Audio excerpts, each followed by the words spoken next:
Another application of a Taylor series is how we can use it towards solving limits. Now we know we can do this one using Calculus 1 techniques and geometry. We know we can use L'Hopital's rule, but what if instead we choose to use the power series for cosine of x? Now we know cosine of x looks like this, and if I expand just the first few terms, we get this.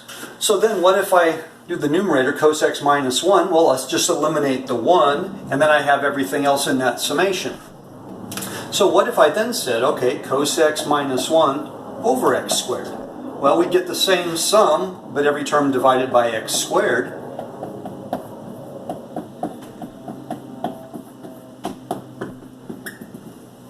And finally, if I said, let's take the limit of this quantity,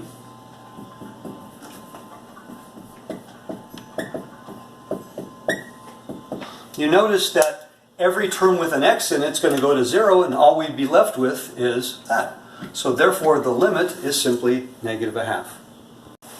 Another example here, I want to find the limit e to the 4x minus 1 over x. Now, knowing that the Taylor series for e to the x looks like this, then to come up with e to the 4x, I simply replace x with 4x. Simplifying, we get this quantity here, and like before, if I write out just the first few terms of this series, I'll get 1 plus 4 over 1 factorial x plus 4 squared over 2 factorial x squared plus 4 cubed over 3 factorial x cubed, and so on.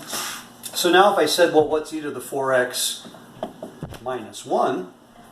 Well, I'd lose that term and I'd get 4x plus 8x squared plus 64 over 6x cubed, and so on.